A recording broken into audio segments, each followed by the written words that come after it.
Simulan na natin. Subalit laking gulat ng taga-Karyo dahil ay hindi na tumuka pa ang kalaban. Panay din ang pagtulo ng dugo nito doon sa tinamong sugat. Narinig pa niya ang lalaking nasa gilid at nagsalita ng, Ang lakas naman makadaya ng laban na yan. wika ng isang may katandaang lalaki. Matapos nun, lumabas na rin sila ng ruweda at kinuha ang panalo sa labas. Habang ang kanyang kaibigan na si Goyo at Leroy, lumapit yun sa lalaking kalaban upang kunin ang bihag. Habang nakaupo silang dalawa ng kanyang kapatid, narinig pa niyang magsalita ng, Huy kuya, baka naman may balato naman ako dyan. Nakakapangawit kaya itong mga manok mo. At saka ang swerte natin ngayon ah. Tingnan mo, nakadalawa na tayo oh. Wika ng kanyang nakakabatang kapatid. Nang marinig niya yon, kaagad naman niyang sinabi dito na huwag siyang mag-alala dahil pag-uwi, doon na lang niya ibibigay. Maya-maya pa, nasipat nila sila Goyo at Leroy habang kasama nito ang tatlong kaibigan ni Manong Mondo. Habang nag-uusap-usap ang mga ito papalapit sa kanilang dalawa. Paglapit ng mga ito sa kanilang dalawa, nagwika naman sa kanya si Don Lucio ng, Noli, di kaya walang tari ang kalaban. Tingnan mo, wala na namang galos itong manok mo. Sa tingin mo, makuha mo ang kampyonato sa gabing ito. Wika ni Don Lucio. Nang marinig ito ni Noli, nakangiti naman itong sumagot ng, Hindi ko po masabi boss. Hindi naman tayo ang humawak sa tari. Yung manok ho. Wika dito ni Noli. Nang marinig yun ni Don Lucio, tumawa lang naman ito. Tama nga naman. Pero sa tingin ko, makakamit mo ang champion ng gabing ito. Ikaw pa. Wika naman dito ni Don Lucio. Habang ang mga kasama naman ito, doon ay nakatingin sa kanya. Habang nakikitawa din. Maya-maya pa, nagsihanda na rin sila Goyo dahil papalapit na ang una nilang sultada. Ang kaibigan nito na si Leroy ang nagkakabit ng tari dahil yun ang master kumpara kay Noli. Makalipas pa ang ilang minuto, kasalukuyan nang pumasok sila Goyo at Leroy doon sa may ruwida. Kagaya ng nakagawian ng ibang mga sabungero, pinapalakad-lakad na muna ang mga manok bago yun ilaban. Dahil dito, binabasi ng iba kung maganda ang pagkakabit ng tari. Nang maghudyat na ang sentensyador na bibitawan na ang mga manok, maigi namang pinapanood nitong sinuli ang manok ng kanyang kaibigan ni si Goyo. Pagdikita ng dalawang panig, kaagad nagpakawala ng kanya-kanyang atake ang mga manok. Kagaya ng ordinaryong labanan ng mga manok, nanalo nga ang kay Goyo. Subalit nagtamo yun ng sugat. Kahit gaano pa kalakas ang breed ng manok mo, hindi yun imposibleng hindi tatamaan ng tari sa kalaban. Kahit ganon pa man, para kay Goyo, masaya siya doon sa kanyang manok. Masaya din naman si Noli para sa kaibigan niya dahil palagi niya itong nakakasabayang nagsasabong kahit nung kasulukuyan pa siyang nagsisimula. Hanggang sa dumating na ang pangatlong laban nitong si Noli at dito na mas lalong sisikat si Noli dahil sa magaganap. Mas lalong namangha itong si Noli sa kanyang gamit nang ikabit niya yon sa isang manok niyang anak sa mga palagi niyang inilaban. Bale ayon sa kanya, ginagamit niya yon sa manok na nag-iedad na 8 buwan. Unang-una kasi niya yung gagamitin sa mas batang manok, kaya't nag-alangan siyang ikabit yun doon. Habang nagtatadi siya ng manok, nagwika naman sa kanyang likuran si Don Lucio. Kasama nito ang dalawa pa niyang kaibigan na nagngangalang John at Ragas. John, halika nga. Ganito ka dapat magtari. Panoorin mo itong sinuli. Baguhan pero malakas. Walang sabit, di ba? Patawa-tawa nito sa kanyang mga kasama. Kung sa pangatlong laban na ito, diyan ako bibilib lalo sa'yo, Dong Noli. Wika pa nito kay Noli sa taong nanggangalang John. Nang marinig yun ni Noli, pangisingisi naman siyang sumasagot ng, "Di ko nga alam kung saan puntarya ng tari na to eh. Patsamba na lang." Nang marinig yun ng mga kaibigan ni Manong Mondo, napapawika pa ito ng kakaiba nga. Muli niyang ikinabit ng palihim ang kanyang birtud doon sa paa ng manok niyang ilalaban. Kahit kinabahan siya ng mga oras na yon, nagkunwari talaga siyang batikan sa pagtatari upang hindi paghinaan ang mga pupusta sa kanya. At kahit sila Goyo at Leroy, aminadong hindi nila alam ang sekreto nitong sinuli. Pagpasok niya sa loob ng ruweda, muling naghiyawan ang mga tao doon dahil nasipat na naman siya doon sa ruweda. Napatitig naman siya sa kanyang mga kalaban dahil mayroon na yung kasamang isang matanda na may hawak-hawak na tungkod. Hindi lang naman niya yun pinansin, baka isa din yun sa kasama ng kanyang makakalaban. Subalit nang magkalapit sila ng matanda na yon, bigla siyang natigilan. Nang biglang uminit ang kanyang medalyon na bigay pa ni Manong Duming. Akala niya siya lang din ang nakakaramdam ng ganon. Subalit maging ang matanda pala. Kaya't ang nangyayari, nagkatitigan silang dalawa ng matanda. Doon siya halos hindi makahinga nang masipat niya ang mga mata ng matanda na purong itim. Nang makita niya yon, kaagad siyang dumistansya rito dahil mas lalong umiinit ang kanyang kwintas. Magamat alam niyang may aral ang matanda panig sa kaliwa, hindi naman niya alam kung aswang ba yun o barang, or isa pa, manlalason. Doon niya napagtanto na may ginagamit din ang kalaban na mutya. Yun nga lang, sa kaliwa yun napapanig. Sa madaling salita, meron yung mutya panig sa demonyo. Nang malapit ng bibitawan ang mga manok, nagtaka naman siya dahil ang kanyang bulang, pinunasan yun ng alalay ng taga-karyo, subalit sa kalaban ay hindi. Bagamat duda siya na may manlalason sa kanyang makasagupa, nagtiwala pa rin siya sa kanyang sarili.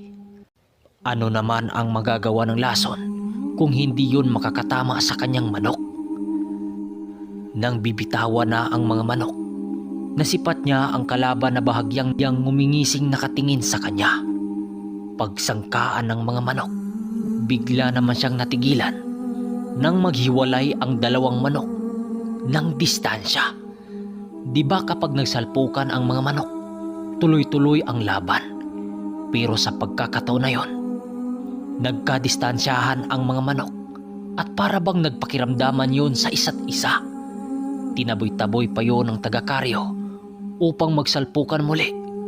At nang magharap ang mga manok, tuloy-tuloy na ang paluan ng mga yon. At kitang-kita niya na dihado sa sabayan ang kanyang manok.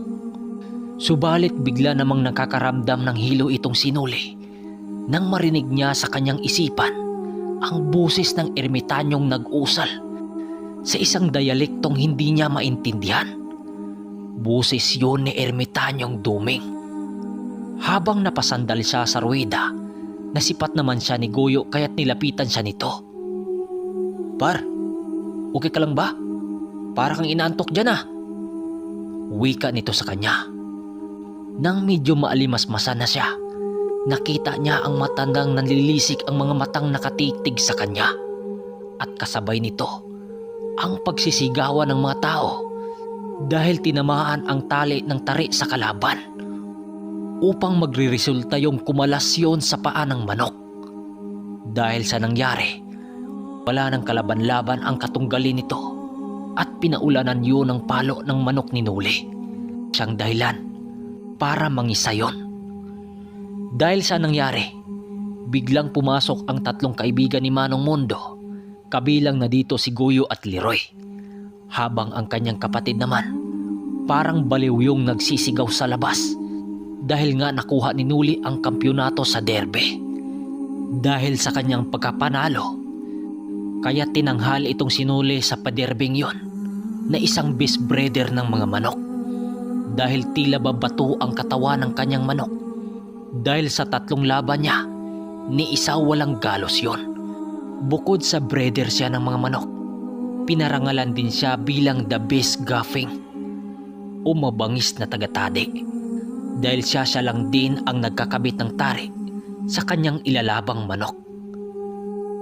Maraming nagpakilalang mga big time na sabungero sa kanya kung taga saan siya, saan ang farm niya, at saan niya nakuha ang palahi niyang manok. Basta maraming usapin na mga sabungero lang ang nakakaalam. Imalay ko ba, di ba? Narrator lang ako dito. Sinabi naman niya sa mga ito na naroroon ang kanyang manukan sa may medyo kabundukan na. Sinabi ng mga ito na dadayo sila sa lugar nila Noli makalipas lang ang ilang araw upang makita ang kanyang manukang sinasabi. Bago niya inilaban ang pangatlong manok, halos mag-alas 5 na yon ng hapon. Pero ang matandang kasama sa kanyang nilalabanan, kahit palabas na yon, mainit pa rin ang pagtingin nito sa kanya dahil nagawa niyang nabasag ang sumpa ng kalaban. Siya ang pinakaunang nakakamit ng champion ng gabing yon dahil ang iba, nakakuha lang yun ng 2 panalo. Ang iba, 1. Pero ang iba, wala din. Walang-wala. Dahil nga ang patakaran ng sabungan na yon, 3 lang ang uuwing champion. Kaya't inantay pa niya sila Goyo at Leroy kahit magagabi na talaga. Subalit 2 lang ang nagtatagumpay sa mga manok nila Goyo na mananalo sa sabong na yon. Yung isa, tinalo yon. Kahit malaki ang perang na panalunan nila Noli, binigyan pa din siya ng pabalato doon sa mga kaibigan ni Manong Mondo bago yun umuwi. Kaya't matapos nun, kahit 2 lang ang nasungkit nila Goyo, masaya pa rin silang umuwi. Pagkarating ng pangkat nila Noli sa kanilang barangay, nagpaalam na sa kanya sila Goyo na lilihis na sila ng daan papunta sa mga bahay nila. Par, pasensya ka na ha.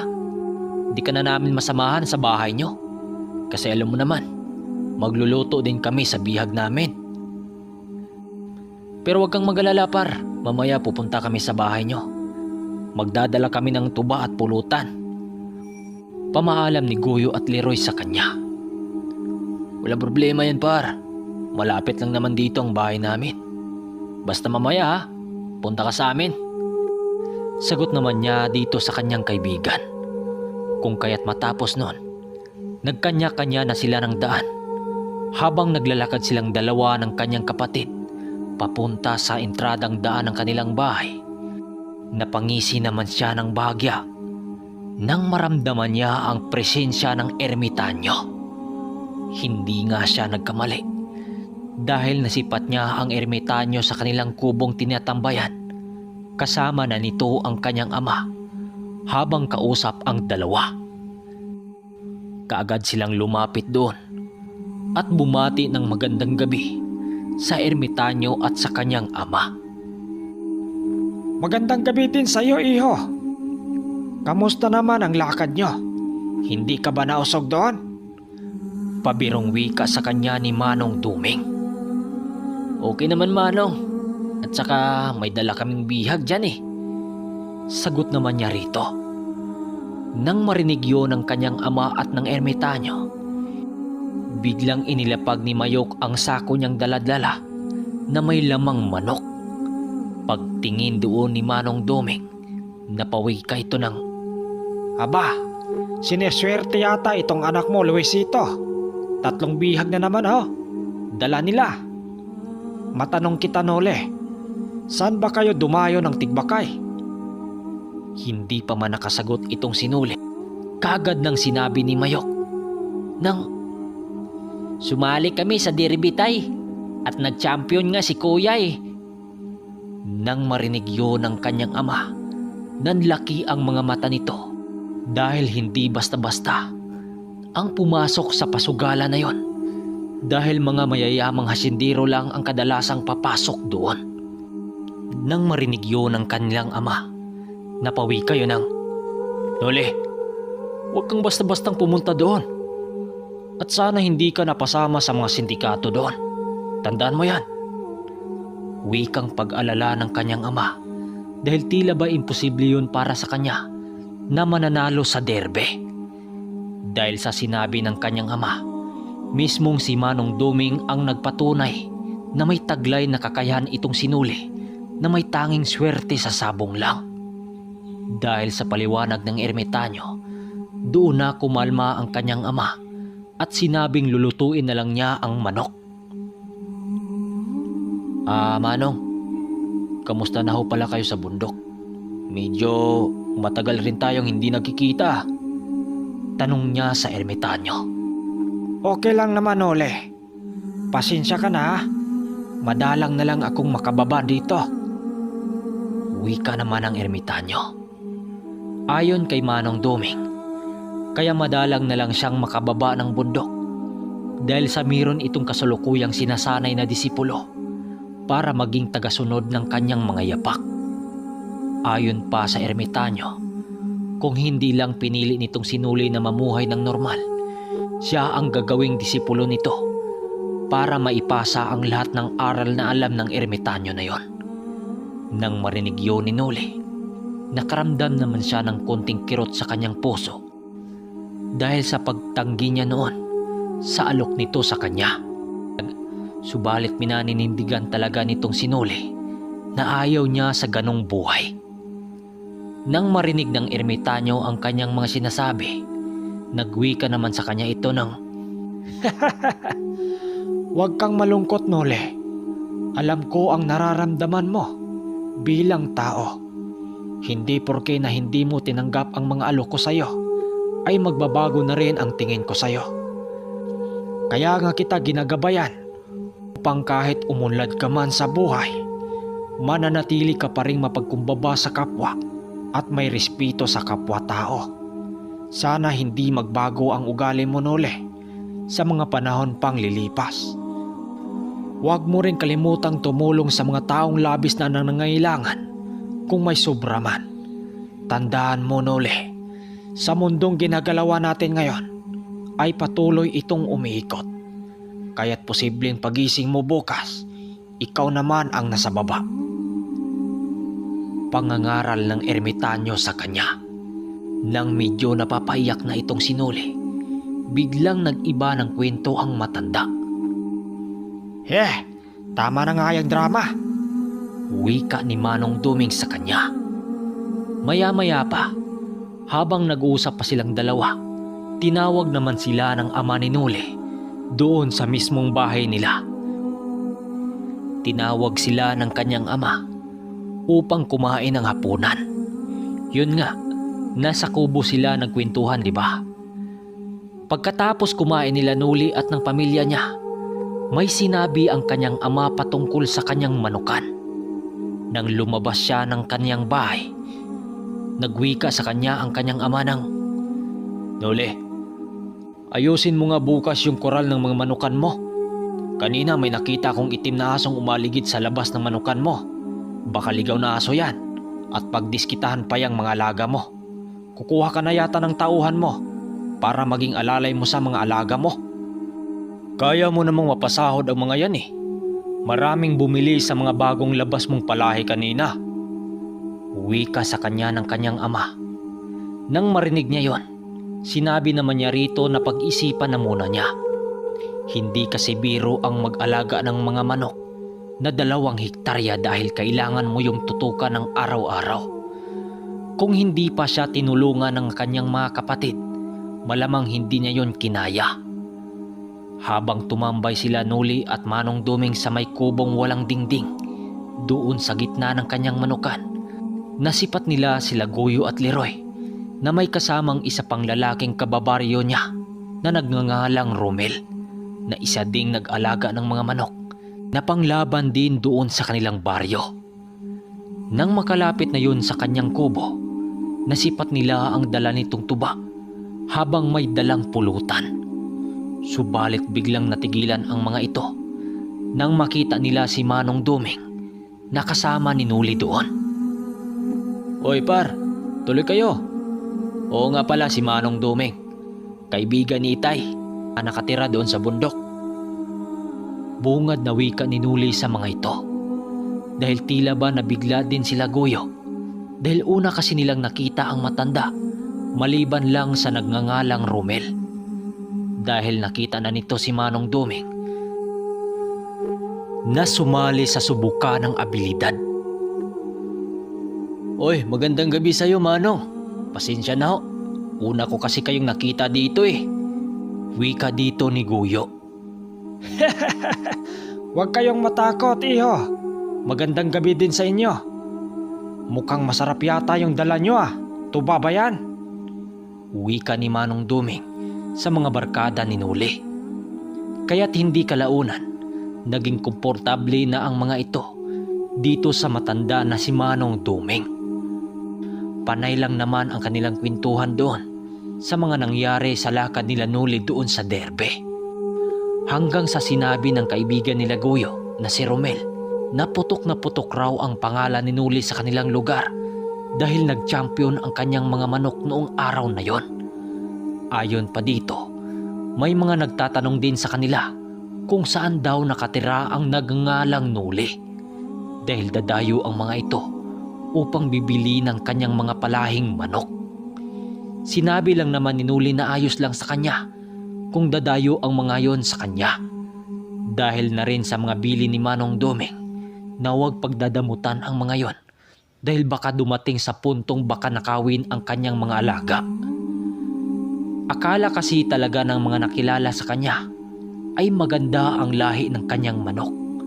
Kaya't kinabukasan, hindi nga sila nagkakamali dahil mayroong dumayo sa kanilang manukan na nanggaling pa sa ibang mga lugar at ang iba pa dito ay may dalang mga makalumang motor at mga sasakyang pangbundok. Akala niya ang lahat ng dumayo sa kanya ay bibili lang yun ng mga manok. Subalit nagkakamali siya. May iilan ding nagdadala ng kanilang mga manok upang subukan umano ang lahing nananalaytay sa manok ni Nuli. Ayon pa kay Nuli, ang hinahanap ng mga ito ay ang sa mga abilidad sa manok na palaban sa ruweda kapag pinagharap ang mga ito. Dahil ayon pa sa kanyang mga nalalaman, pinaghalo ang breed ng isang manok sa 4 na lahi ng mga mahuhusay na breeder upang magkaroon ito ng cutting ability doon sa laban. Subalit dahil nga baguhan lang si Nuli sa mga ganon, hindi pa niya gaanong naintindihan yon. Dahil ang bihasa sa mga ganon, sila Umar at si Manong Mondo. Pagharap nilang dalawa ni Nuli at Manong Duming sa mga bisita nila, ay masaya naman nila itong binati.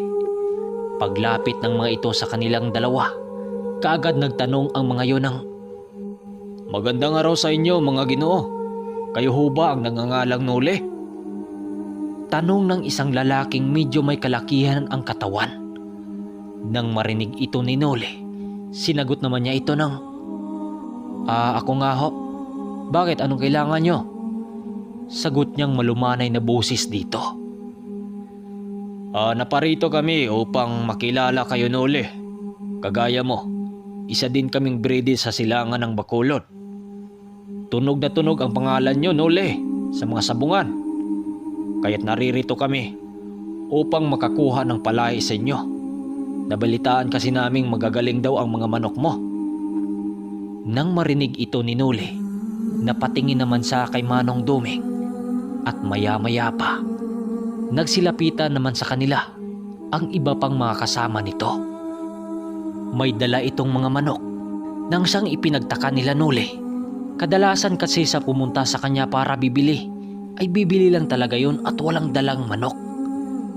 Paglapit sa kanila ng 3 lalaking kasing edad lang ni Nuli at may binanggit ito. Sinabi nito kung talagang magaling ang mga palahi niya, susubukan nilang i-spar ang mga manok laban kila Nuli na may tari. Subalit hindi ito nagustuhan ni Manong Duming at nagwika ng, Mga Ginoo, hindi nyo ba alam na bawal magtanghal ang pasabong dito kung wala kayong permiso sa punong baryo? Wika dito ni Manong Duming sa mga bisita nilang tagabayan. Sinaway naman yun ng mga kasamahan nito dahil parang naghamon kasi yon at tila ba hindi rumispito. Subalit talagang makulit ang tatlong yon at sinabi nitong hindi naman daw malalaman. Kaya't kahit labag, pinatulan nila ang isa sa mga ito upang lalabanan yon. Dahan-dahang pumasok si Manong Duming doon sa kubo at alam naman ni Nuli kung anong kunin nun. Pagkatapos nun, pinapili ni Nuli ang mga yon sa kanyang mga manok kung saan ang natipuhan ng mga itlalabanan. Walang sabi-sabi, kaagad yung tumuro sa isang mga manok nila Nuli nang siyang ikinainit nitong si Nuli dahil ang itinuro ng mga ito ay ang nakalimang panalo na nila na ginagamit pa pang brugkak. Kaya't kaagad yung kinuha nila Nuli at kinabita ng tarik. Bale salpukan lang yon at walang pustahan. Nang bibitawan na ang dalawang manok, nasaksihan ng mga bisita nila Nuli ang bagsik ng manok na kanilang nakikita. Pinatay ang kalabang manok doon sa manok nila Nuli nang halos 5 segundo lang ang itinagal. Kaya't dahil sa nangyari, nagpupumilit ang ilan upang bayaran ang manok niya yon ng mataas na halaga dahil nalaman din nilang pang-anim na ang kanilang manok na napatay nito. Subalit tumanggi sila Nuli at sinabi nilang hiram lang nila yon sa isang hasendero sa bayan. Walang ibang tinutukoy kundi sila Umar at Manong Mundo. Nang malaman ng mga ito na galing pala sa isang retired na doktor ang kanilang mga manok, may iilang naniwala sa kanya. Subalit ang iba naman hindi kumbisido sa kanyang sinasabi. Kaya't ang nangyari, ang kanyang mga binigay doon ay ang lahi din ng mga manok na yon. Nasa halos 11 din ang kanyang nabintang manok sa araw na yon.